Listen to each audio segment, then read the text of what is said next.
오늘은 마태복음 10번째 강의입니다. 세례 요한은 엘리야 선지자인가?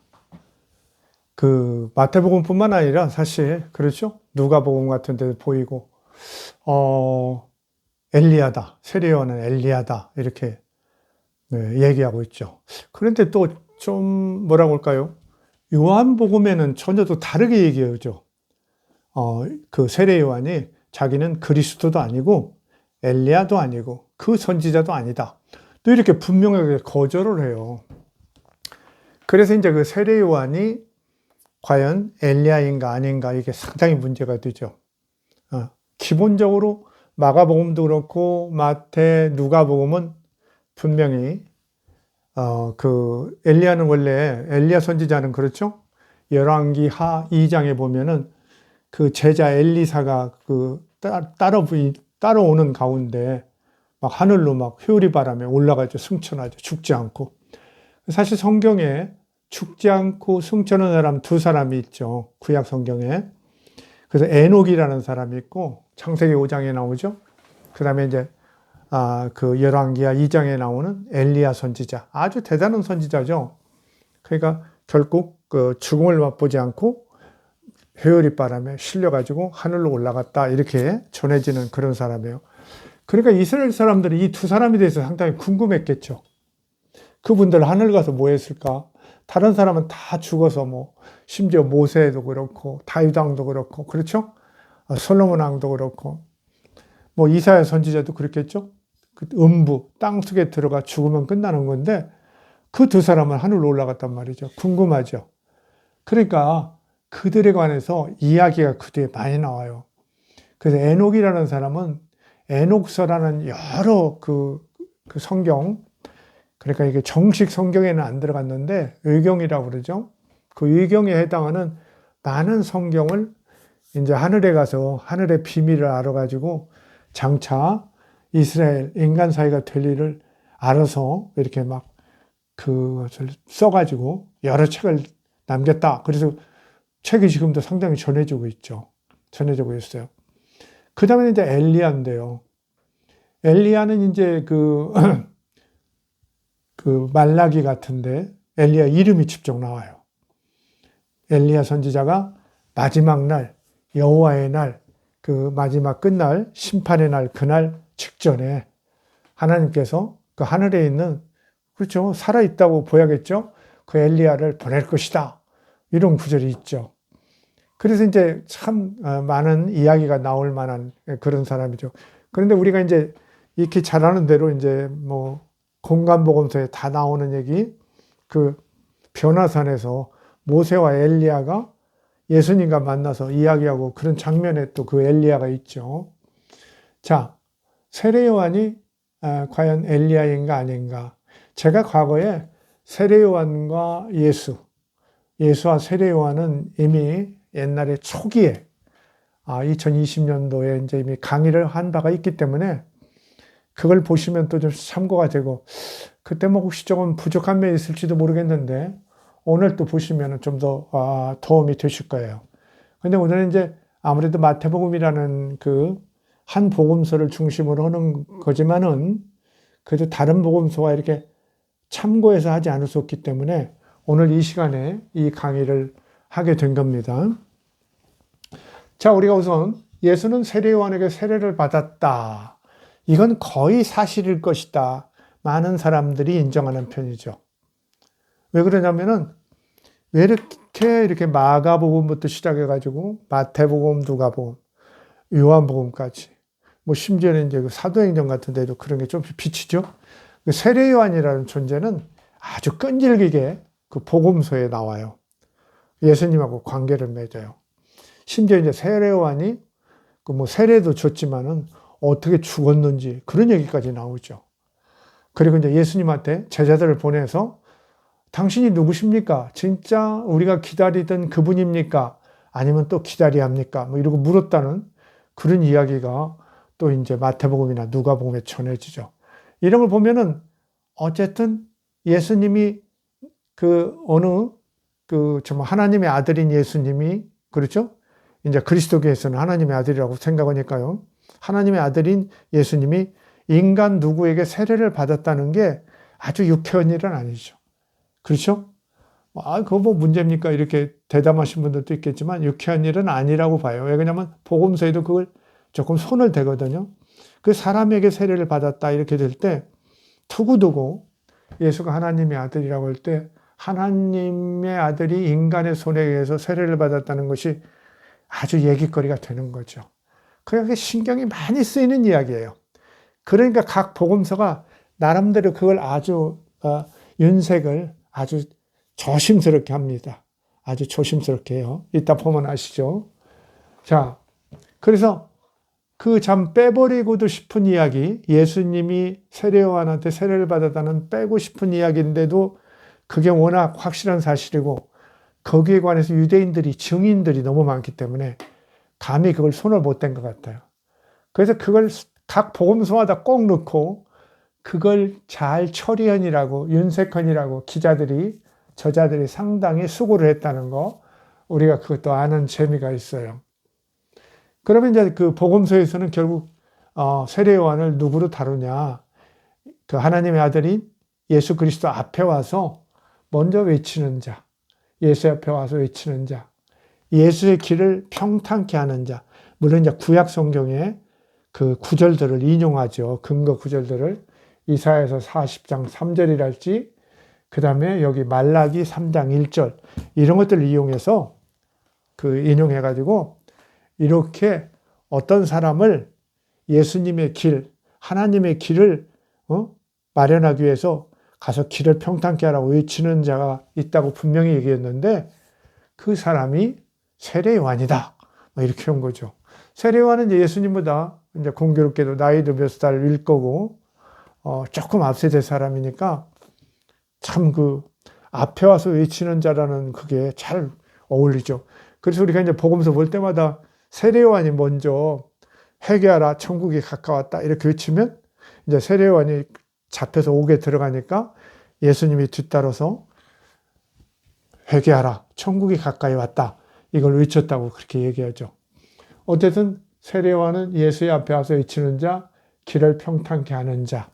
이것은 이사야서 40장 3절과 말라기 3장 1절 만군의 여호와가 이르노라 내가 내 사자를 보내리니 그가 내 앞에서 길을 준비할 것이요 또 너희가 구하는 바 주가 예수님이라고 그렇게 주장할 수 있겠죠. 그리스도교인들은 초기 갑자기 그 성전에 임하시리니 곧 너희가 사모하는 바 언약의 사자가 임할 것이라. 그러니까 너희가 사모하는 언약의 사자가 성전에 곧 임하는데 그 앞에서 외치는 자가 있을 것이라는 거죠. 광야에서 외치는 자. 그런데 이제 말라기 4장 5절 보면 보라 여호와의 크고 두려운 날에 이르기 전에 내가 선지자 엘리야를 너희에게 보내리니 이렇게 딱 얘기하죠. 그러니까 이거 말라기 3장 1절에 만군의 여호와가 마지막 날에 내 사자를 보내는데 그 앞에 또 한 사람의 사자를 또 보내서 이렇게 외치고 길을 평탄케 하는 그런 역할을 할 것이다. 그것하고 이제 이 엘리야가 연결이 잘 되죠. 그런데 이제 복음서들 마태복음이나 누가복음에는 그 사람이 바로 세례 요한이다 이런 구절이 나오죠. 그래서 우리가 이제 세례 요한이 엘리야다 이제 그렇게 얘기하는 겁니다. 자, 이제 마태복음을 보면은 마태복음의 내용은 사실 그 마가복음하고 우리가 큐복음이라고 하는 거 있죠. 마태복음과 누가복음에 또 보충되는 자료 공동으로 그 두 자료를 인용해 쓰고 있어요. 그래서 대부분이 마가복음하고 그렇게 충돌하지 않아요. 세례 요한에 대해서. 그러면서 이제 또 추가로 사용한 큐복음의 내용, 마태와 누가복음에 사용한 내용들이 일부를 보완하고 있어요. 자, 마태복음 3절에 보면은 이제 세례 요한이 나오죠. 광야에 외치는 자의 소리가 있어 이렇게 하면서 마가복음과 똑같은 얘기예요. 그러면서 여기 한번 제가 줄을 안 쳤는데 오히려 좀 주목할 만한데요. 나는 그렇죠. 세례 요한이 그렇죠. 3장 11절에 나는 그의 신을 풀기도 감당 못한다. 옛날 성경에는 신들매를 풀기도 감당 못한다는데, 하여간 그 신의 그 끈을 풀기도 감당 못한다. 나는 그의 하인에도 못 미치는 형편없는 존재다. 그분은 그만큼 위대하다. 이런 얘기를 한 거죠. 자기 뒤에 오실 분이. 그러면서 세례요한이 뭐라고 하냐면, 나는 물로 세례를 주는데 그분은 성령과 불로 세례를 줄 것이다. 막 이렇게 얘기하죠. 그렇게 얘기합니다. 그런데 예수님이 세례요한이 이제 물로 세례를 주는 요단 가까이 나오셨어요. 3장 14절. 그러니까 요한이 막 말려요. 아니, 안 됩니다. 이러고.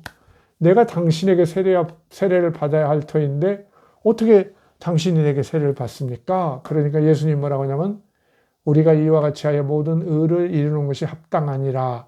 이에 요한이 허락하니라. 요한이 마지못해서 허락하고 세례를 줬대요. 참 말 되죠. 여러분이 결혼식 오는데 주례 선생님한테 갔어요. 저 주례 좀 해주세요. 아니, 신랑같이 훌륭한 사람을 내가 어떻게 결혼 주례를 합니까? 나 절대 못 옵니다. 이거보다 더한 거예요. 그렇죠? 겸사로 그런 말씀 하실 수 있겠죠. 그러나 인생 연륜이 많고 그러면 하실 수 있는 거지. 뭐 그렇게. 여기 약간 그런 일이 지금 벌어지는 거죠. 어떻게 당신을 내가 세례를 줍니까? 그러니까 어때요, 여러분? 여기서 이제 우리가 주의할 것은 세례 요한이 요 3장 말씀으로만 보면은 예수의 정체성을 분명히 아는 거예요. 이분은 하나님의 아들이다. 메시아다. 그리스도다. 그래서 나는 광야에 그저 외치는 자의 소리다. 그런데 내가 어떻게 예수님 머리 위에 손을 얹고 물에 집어넣든지 이런 하겠냐 말이지. 난 못한다. 이런 거죠. 그러니까 예수님의 정체성을 너무 잘 알죠. 그런데 이제 이 말씀을 여러분이 기억해야 돼요. 나중에 여기 보면 이제 11장 가면은 예수님의 정체성을 모르는 사람처럼 또 얘기를 해요. 갑자기. 자, 어쨌든 세례를 받았는데 여기를 이렇게 지금 마태복음 기자가 윤색을 해요. 마가복음에는 이런 얘기 없어요. 누가복음에도 이런 얘기 없고. 마태복음 기자가 이제 머리로 쓴 거죠. 유대인들이니까. 어떻게 하나님의 아들이고 유대의 왕이고 메시안 예수님을 세례 요한이 세례를 줬단 말인가? 사실 안 주려고 막 겸손을 떨었는데 예수님이 아니다, 이건 하나님의 뜻이다 이러면서 말려서 줬다. 이렇게 윤문을 딱 한 거예요. 꾸민 거죠. 자, 4장 12절 예수께서 요한이 잡혔음을 들으시고 그 뒤에 회개하라 천국이 가까웠다. 요한 뒤따라서 이렇게 천국 복음을 전파했다. 이런 얘기가 나옵니다. 어느 정도 이것도 사실일 가능성이 좀 보여요. 요한이 어떻게 죽었나는 것은 마가복음에 헤롯 안티바스가 자기 제수하고 결혼하는 거, 그걸 요한이 막 질책했기 때문에 결국은 목을 잘라서 쟁반에 가져왔다. 그런 얘기 있죠. 그런 얘기가 있는데 사실 이제 역사책에도 그게 나와요. 세례 요한이 어떻게 죽는가. 그건 우리가 이제 잘 아는 요세푸스라는 유대인 출신 로마인이죠. 유대인 출신 로마인인데 이 사람이 이제 유대 고대사라는 책을 썼는데 거기 18권에 보면은 왜 세례 요한이 죽었는가. 근데 거기는 헤롯 안티바스가 자기 제수씨하고 결혼하는 거 질책해서 죽였다는 거 않고 세례 요한이 너무 인기가 있었다는 거예요. 그 선지자로서. 너무 그 선지자로서 인기가 있어가지고 사람들이 다 와서 막 회개하고 막 그 세례, 침례를 막 받는 거예요. 너무 많은 사람들이 쫓아나오는 거예요. 심지어 예수님도 받았잖아요, 지금. 이러니까 헤롯 안티바스가 두려워했다는 거예요. 저 사람에게 민심이 막 쏠리면 나는 어떻게 될까? 왜 그러냐면 헤롯 안티바스는요, 사실 헤롯 대왕의 아들인데 헤롯 대왕도 정통 유대인은 아니에요. 그렇죠. 에서의 후예라고 그러죠. 에돔 사람들. 그래서 그 정통 유대인은 아닌데 이제 편입된 그런 유대인이에요. 그러니까 개종을 한 거죠. 개종한 유대인, 그래서 유대인이 됐는데 더군다나 헤롯 안티바스의 어머니가 또 사마리아인이에요. 그러니까 아버지도 이게 정통 유대인이 아닌데 어머니까지 유대인이 제일 싫어하는 사마리아인이니까 헤로드 안티바스가 자기의 그 분봉왕이지만 자기의 신분에 대해서 늘 그런 걱정이 있었던 거죠. 콤플렉스가 있었던 거예요. 그래서 결국은 사실 자기의 제수씨 헤로디안가요? 그 여자 이름가 있는데 그분이 어떠냐면은 사실은 그분은 아주 유대인 정통 대제사장 하스모니아 왕조, 그 하스모니아 왕조의 그 공주예요. 그러니까 얼마나 정통성이 있어요. 그러니까 그 무리에서 결혼을 하려고 했던 거예요. 그래서 결혼을 했죠. 결혼했는데 그것 때문에 이제 여론이 좀 아주 안 좋았죠. 그래서 사실 나중에 그 두 사람은 그 뭡니까 전쟁에서 지고 또 노마에에서 또 축출당해가지고 귀양 가서 아주 불쌍하게 죽습니다. 그렇게 죽는데 어쨌든 자 여기 자 요한이 그 여기 회개하라 천국에 가까웠다 이러는데 어쨌든 요한의 죽음에 대해서는 요세푸스 유대 고대사 18에서 자세히 나온다. 그래서 거기는 이렇게 그 세례 요한이 어떤 인기 대단히 그 어떤 종교적으로 많은 사람들 민심이 모이니까 정통성이 없는 왕으로서 두려워해서 그를 잡아다가 가뒀다가 죽였다. 자기 그 제수 씨하고 결혼했기 때문에 질책해서 죽였다. 그런 얘기는 또 안 나와요. 그래서 이제 그 마가복음의 그 내용이 사실이냐 아니냐 의견이 갈릴 수 있는데, 저는 조금 아닐 가능성이 높지 않느냐 이렇게 본다고 그랬죠. 자, 어쨌든 그건 지나가고요. 한참 이제 마태복음 11장 2절에 가보면요. 이런 얘기가 벌어져요. 세례 요한이 이제 옥에 갇혀 있는데 예수님이 너무 많은 사람을 병 고치고 한센병 환자도 낚이고 안진뱅이도 일으키고 소경도 눈뜨게 하고 제대로 걷지 못하는 사람들 다 걷게 하고 중풍병자 낫게 하고 심지어 이제 죽은 사람을 살렸다 이런 얘기까지 나오고 이러니까 세례 요한이 그 제자들을 보내요. 이건 이제 누가복음에도 똑같이 나옵니다. 이건 아무래도 마가복음에는 없어요. 큐복음에 나오는 것 같은데 제자들을 보내가지고 예수님한테 묻는 거예요. 당신이 여기 11장 3절 예수께 여짜오되 오실 그이가 당신이 오니까 우리가 다른 일을 기다리오리까. 그러니까 예수님이 뭐라고 하냐면 너는 가서 요한에게 이렇게 얘기해라. 맹인이 보며 못 걷는 사람이 걸으며 죽은 자가 살아나며 가난한 자에게 복음이 전파된다 하라. 그러면서 11장 6절 누구든지 나로 말미암아 실족하지 않은 자는 복이 있도다. 나를 잘못 알아서 잘못 되는 일이 없었으면 좋겠다. 나를 제대로 아는 것이 복되도다. 이렇게 얘기하는 거예요. 참 말 어렵게 하죠. 그 예수님이 직접 진짜 하나님의 아들이시고 메시아라면 이렇게 세례 요한의 제자들이 왔을 때 물어봤을 때 어떻게 얘기했을까요? 이렇게 수수께끼처럼 얘기하겠어요? 예수님은 그렇게 안 해요. 내가 그다 이렇게 얘기하죠. 내가 너희들이 기다리는 그 사람이다 했겠죠. 근데 그렇게 얘기 안 했어요. 이건 사실은 역사적 예수, 진짜 예수는 그렇죠? 이미 우리가 이제 마태복음이나 마가복음에서도 우리가 본 것처럼 베드로가 주는 그리스도 살아계신 하나님의 아들이십니다. 이건 이제 마태복음 얘기고 마가복음에는 그냥 주는 그리스도신이다 이렇게 하는데 그때 마가복음에서는 그렇게 하죠. 예수님이 혼내죠. 닥치라고 질책하시면서 다시는 그런 얘기하지 말라고. 근데 마태복음에는 그걸 싹 바꿔놔요. 왜? 그건 교회를 이제 새로 건설해야 하기 때문에 교회의 어떤 바탕을 말씀의 바탕을 두려고 주는 그리스도시요 살아계신 하나님의 아들이십니다까지 보태가지고 예수님이 칭찬하죠. 어쨌든 살아계실 때 역사적 예수는 메시아를 할지 자기만 하나님의 아들이 할지 그런 거 원하지 않았어요. 주장하지도 않고 아주 겸손한 분이거든요. 모든 사람과 같이 어울리는 거예요. 어떻게 자기만 하나님의 아들이고 자기만 메시아라고 이렇게 생각하는 사람이 그렇게 세리와 창기와 그렇죠? 한센병 걸린 사람, 가난한 자, 그렇죠? 이런 버려진 사람하고 그렇게 어울리겠어요. 많은 사람들이 싫어하고 손가락질 하는데 그런 일이 없어요. 늘 낮은 자를 섬기는 자가 가장 높은 자라는 놀라운 그런 말씀도 하시고요. 그래서 진짜 예수님은 그런 분이 아니에요. 이런 얘기 당연히 안 했어요. 그리고 여러분이 잘 아시는 바와 같이 예수님이 진짜 이렇게 뭐 맹인도 눈을 뜨게 하고 뭐 안진뱅이도 일으키고 한센병 환자도 다 낫기고 막 죽은 자도 살리고 그랬겠느냐 생각해 보면 아니죠. 사실일 리가 있겠습니까, 그거?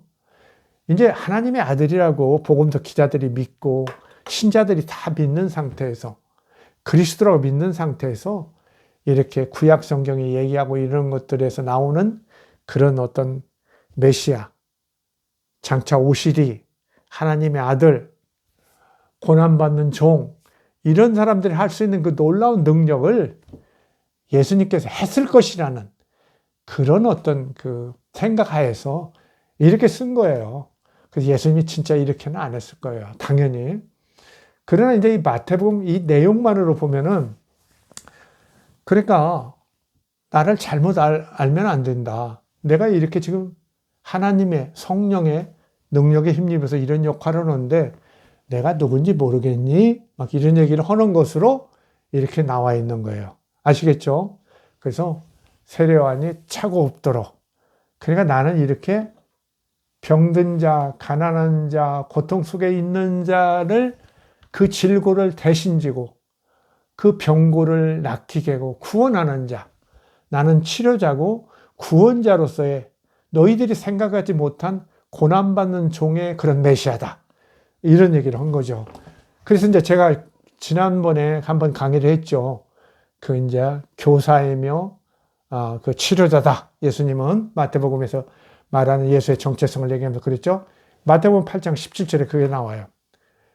이는 선지자 이사야를 통하여 하신 말씀에 우리의 연약한 것을 친히 담당하시고 병을 짊어지셨도다 함을 이루려 하심이라.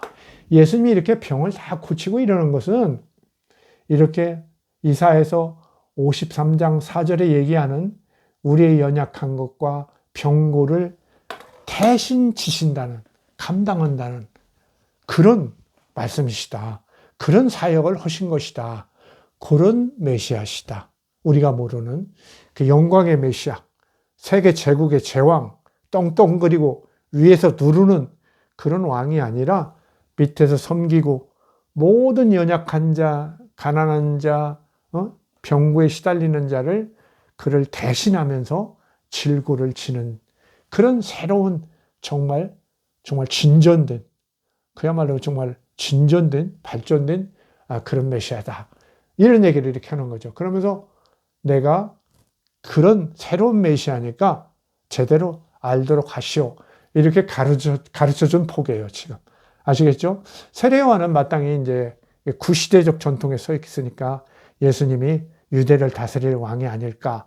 이렇게 기대했는데 무슨 뭐 정치적인 일은 전혀 않고 이렇게 가난한 자들하고 함께하고 뭐 세리, 창기 이런 사람들로만 놀고 이러니까 조금 이상하다. 조금 한심하다. 참 특별하긴 하는데 뭐지? 이렇게 해서 물어본 것처럼 이렇게 나왔죠. 이렇게 나왔어요. 자, 그런데 여기 바로 그게 나오죠. 10절에도 11장 그 10절 마태복음 기록된 바 보라 내가 내 사자를 내 앞에 보내노니 아까 얘기한 말라기 3장 1절에요. 그가 내 길을 내 앞에서 준비를 하신 것이 이 사람에 대한 말씀이다. 이 사람이 누구예요? 세례요한이에요. 보라 내가 내 사자를 내 앞에 보내노니 너희들 이스라엘 앞에 내 사자를 보내니 그가 이스라엘 너희 그 민족들이 돌아가는 길을 평탄케 하고 내 앞에서 준비하리라. 이 사람에 대해서 세례요한이다.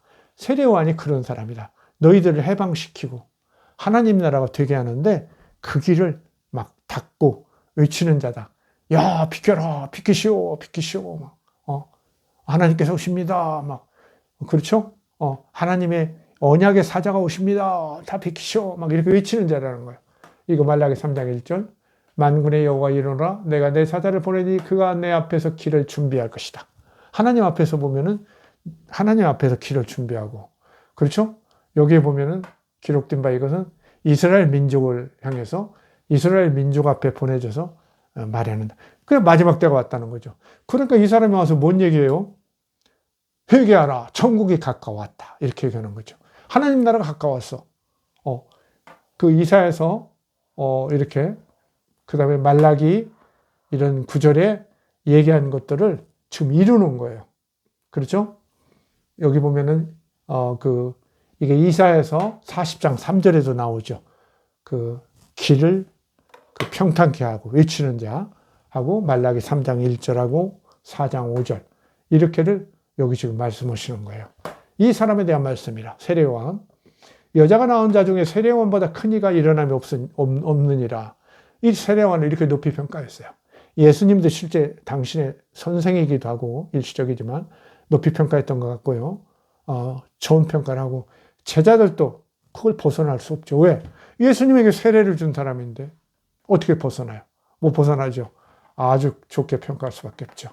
그러면서 그러나 그분은 먼저 오신 이렇게 언약의 사자보다 먼저 오신 길을 평탄케 하는 외치는 자의 소리다.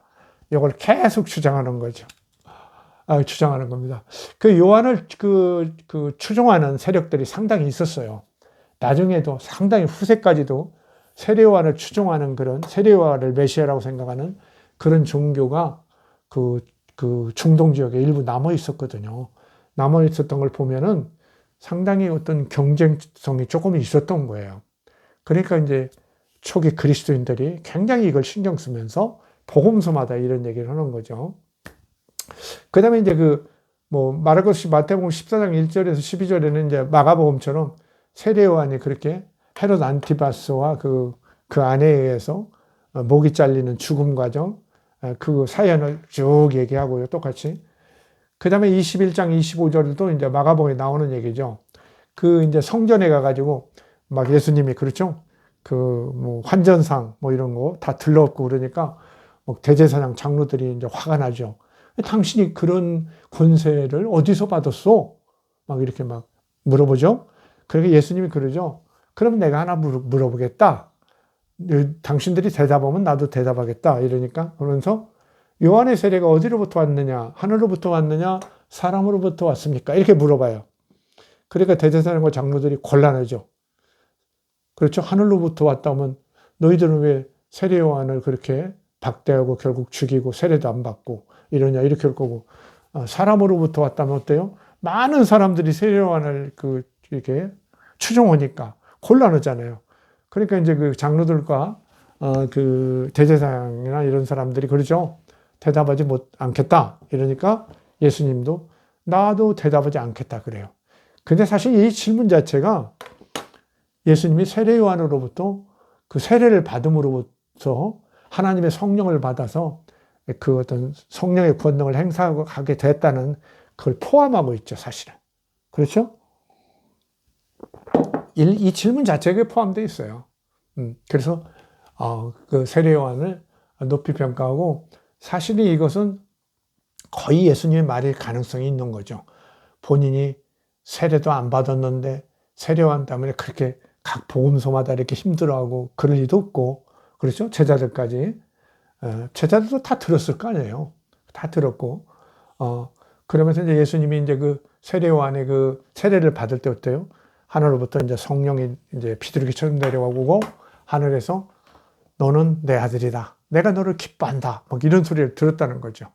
예수님이 하나님과 어떤 일치하는 어떤 심적 경험을 했겠죠. 저는 진짜 하늘에서 왔다고는 생각은 않지만 그것도 믿는 분들은 믿으셔도 할 수 없는 거고요. 심적으로 뭔가 하늘과 하나님과 함께 되는 것 같은 그런 큰 경험을 한 거죠. 신과 합일되는 경험.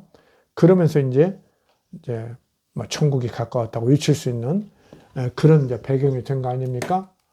자, 그런데 여기 보면 아까 분명히 이 사람에 대한 말씀이고 여자가 나온 중에 세례 요한이 제일 크고 이런 거 보면은 그 예수님 앞에 와서 외치는 자, 분명히 길을 평탄케 하는 자, 여기 말라기 3장 1절, 그 다음에 4장 5절에 말하는 엘리야가, 그렇죠? 하늘에 누가 있어요? 에녹하고 엘리야 있는데, 에녹 얘기는 이제 그때 올라갔다는 얘기 위에는 엘리야는 올라가는 얘기가 자세히 나오죠. 열왕기 하 2장에 자세히 나와요. 올라가는 얘기가. 그런데 언제 올 것이다, 다시 올 것이다도 이렇게 말라기 4장 5절에 딱 나와요, 이름이. 근데 에녹은 그런 얘기 없거든요. 이렇게 딱 나와요. 딱 나와요. 그래서 이제 그 마가, 마태, 지금 누가복음은 이렇게, 특히 마태복음과 누가복음은 이제 그 세례 요한이 바로 그 사람이다. 내 사자. 내가 먼저 보낼 사자. 광야에 외치는 자. 그 사람이라는 걸 분명히 이 사람에 대한 말씀이니라. 이렇게 찍어서 얘기했거든요. 그런데, 보세요. 참 곤란한 일이 벌어져요. 요한복음 1장 19절. 예루살렘에서 사람들이 이렇게 이제 제사장하고 바리새인인가요? 이렇게 보내요. 세례 요한한테, 요단강에서 막 세례 죽을 때 보내가지고 요한한테 물어봐요. 그러니까 요한의 증언이 이러하니라. 요한의 대답한 증언이 이러하다고 요한복음이 적었어요. 세례 요한이에요. 요한복음은 세례 요한은 아니죠. 지은이가. 세례 요한의 증언이 이러하니라. 요한복음 1장 19절, 20절 보세요. 요한이 드러내어 말하고 숨기지 아니하니. 솔직히 말했다. 이런 얘기죠. 드러내야 하는 말이 나는 그리스도가 아니라 한데 나는 그리스도가 아니다. 확실히 얘기했다는 거예요. 또 묻대. 그러면 누구냐? 내가 엘리야냐? 여기 말라기 4장 5절에 나오는 엘리야요.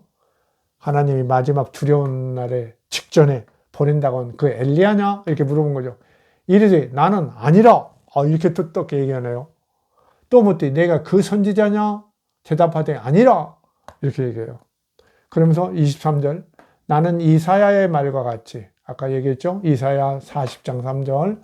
주의 길을 곧게 하라고 광야에서 외치는 자의 소리니라. 나는 광야에서 외치는 나발에 불과야. 그냥 스피커야. 나는 그렇게 대단한 분 아니야. 메시아도 아니고 언약의 사자도 아니고 나는 그냥 그분 앞에 온 소리치는 외치는 그런 사람이야. 이렇게 온 거야. 분명히 엘리야도 아니라고 그래요. 그 선지자는 이것은 신명기 18장 15절에 나오거든요. 이제 모세가 마지막에 이제 그렇게 이스라엘 민족들 모아놓고 막 마지막 설교하고 그때죠. 그때 그러면서 이제 모세가 내가 곧 이제 늙어서 죽으니까 너희들 끝까지 데리고 못 들어가는데 내 뒤에 나와 같은 선지자를 달라고 하나님께 말씀드렸다. 나와 같은 선지자. 그래서 이제 모세와 같은 선지자, 대단한 선지자죠. 모세를 아주 최고의 선지자로 이스라엘 사람들은 꼽으니까요. 그러니까 흔히 그 선지자라고 그래요. 그래서 그 선지자가 메시아처럼 이렇게 서로 인자, 메시아, 그 선지자 이런 게 이렇게 서로 이제 오버랩 되죠. 중첩돼요. 중첩돼서 그때그때 쓰는 겁니다. 자, 그 선지자도 아니다. 이렇게 얘기를 해버렸네요. 그러니까 제가 이제 이걸 논문도 읽어보고 오늘 또 오전에도 이제 논문을 제가 좀 찾아봤습니다. 읽어보고 최근 논문들 읽어보고 그랬고, 어떤 목사님 설교 올린 것도 좀 이렇게 좀 눈여겨봤는데 그 목사님 설교가 이렇게 대개를 하시는 것 같아요. 복음서 하나도 이제 무시할 수 없으니까 마가, 마태, 누가, 요한복음까지 합쳐서 누가복음 1장 17절인가 보면은 아주 묘한 구절이 있어요. 그 누가복음에는 그 1장에서 3장까지 세례 요한 얘기만 아주 길게 하죠. 어떻게 잉태되고 이런 얘기 너무 그냥 지루할 정도로 자세하게 얘기해요.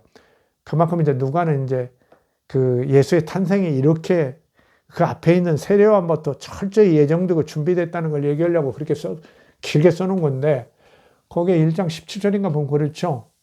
그 세례 요한이 이제 장차 태어나는데 그 아이가 엘리야의 성정과 능력을 갖고 태어날 것이다. 이렇게 나오거든요. 엘리야의 성정과 능력을 가지고 태어난다. 그러니까 엘리야는 아니다. 이런 말씀을 하세요. 좀 옳은 얘기라고도 할 수 있는데 조금 더 그건 좀 설명을 해야 돼요. 왜 엘리야는 따로 있고 요한은 따로 있는 거 아니냐, 세례 요한은. 이런 얘기죠. 맞은 얘기죠. 그러면은 이 마태복음과 누가복음에서 이렇게 광야에 외치는 자, 여기 말라기 4장 5절에 마지막 날에 내가 보낼 선지자 엘리야를 보낸다고 했는데 그 사람이 분명히 그니라 이 사람에 대한 말씀이니라. 그래서 세례요한이라고 분명히 얘기하는데 그러면 또 어떻게 되느냐? 누가복음 1장 17절하고 이렇게 요한복음에 1장 그 21절 이걸 가지고 세례요한이 엘리야가 아니라고 할 수 있느냐? 이게 이제 문제가 되는 거죠. 문제가 돼요. 근데 이건 어떻게 보냐면은 사실은 마태복음과 요한복음은 아니 마태복음과 죄송합니다. 마태복음과 누가복음은 앞만 봐도 이사야서와 말라기를 이용해서 세례요한이 엘리야라는 말씀을 확실히 한 거예요. 그런데 요한복음은 엘리야가 아니라고 하는 거예요. 지금 다르게 생각하는 거예요. 왜 요한복음은 엘리야와 세례요한이 같은 사람일 수 없다고 생각할까? 여러 가지가 있을 수 있어요. 우선은 이제 그 목사님도 그런 설교를 하시던 건 저도 그런 생각을 했는데 그 변화산 기적 같은 걸 보면은 분명히 하늘에 엘리야하고 모세가 있는 것처럼 돼 있잖아요. 그래서 예수님 만나러 내려오셨다가 그죠? 다시 사라져 버리는 걸로 되니까 그 세례요한으로 내려왔다고 할 수 없는 거 아니냐, 곤란한 거 아니냐 이렇게 생각하실 수 있어요. 그런 식으로 설명도 하시더라고요. 그런데 제가 볼 때는 왜 요한복음에서 세례요한은 엘리야가 아니라고 설명하냐면 요한복음은 다른 복음서보다는 더 뒤에 나왔죠. 그리고 그 요한복음은 그 로고스라는 거, 어떤 모든 만물에 로고스라는 것이 있다는 거, 이걸 분명하게 하는 그런 복음서예요. 앞에 복음서들은 아무래도 유대적 전통에 강하고 그래서 그런 그 그리스 철학이나 이런 데서 말하는 로고스랄지 영혼 이런 것들을 그렇게 강하게 얘기하지 않아요. 물론 이제 누가복음에서는 성령을 조금 강하게 얘기하는 편이지만 마가나 마태복음 같은 데는 성령 얘기 그렇게 세게 하지 않거든요. 영혼 얘기도 그렇게 세게 하지 않아요. 그런데 요한복음에 보면은 그렇죠? 신령과 진정 막 그러고 하나님은 영이시니 막 이러고 예수는 말씀이자 그렇죠? 로고스죠. 하나님의 로고스예요. 이게 그리스 철학을 이렇게 좀 적극 받아들인 그런 복음서인데 이렇게 보니까 로고스, 영혼 이런 것들이 각자 있는 거죠. 개별처럼 있는 거죠. 그러니까 세례요한에도 영혼이 있는 거고 세례요한의 영혼이 있는 거고 로고스가 있는 거고 그렇죠? 엘리야도 당연히 그의 로고스가 있고 영혼이 있는 거고 이렇게 볼 테니까 요한복음에서는 예수 그리스도를 말씀 로고스라고 설명하면서 이렇게 세례요한이 또 엘리야가 될 수 있다든지 그렇죠? 이런 다른 존재, 특히 역사적 존재잖아요. 다른 사람들은 이제 예를 들면 그리스도, 내가 그리스도냐? 나는 아닙니다. 그리스도 이건 역사적으로 있었던 존재가 아니잖아요. 미래에 올, 그렇죠? 기대하는 존재고, 그렇죠? 그 다음에 그 선지자, 그 모세가 얘기한 그 선지자도 미래에 올 대상이잖아요. 그러니까 얘기하고 쉽지만 엘리야는 역사적 존재란 말이죠. 앞시대에 분명히 있었던 역사적 존재. 그러면서 이제 그 목사님 설교하신 대로 제가 볼 때도 아무리 요한복음이 독창적인 어떤 체제를 갖췄다고 그래도 마가복음이나 마태, 누가복음 셋 중에 하나나 두 개, 세 개 다 봤을 가능성도 있거든요. 그래서 그분이 변화산 기적을 보면서 그 모세와 엘리야가 예수님 만나러 내려왔다는 이 얘기까지를 생각하면서 분명하게 자세를 다르게 얘기한 거예요. 다르게 얘기해요. 근데 요한복음에는 그렇죠? 우리가 말하는 공관복음서 마가, 마태, 누가복음에서 얘기한 것과 다른 이야기 이런 것들을 가끔 해요. 안 보이던 이야기도 가끔 강하게 해요. 그래서 이제 깜짝 놀라겠죠.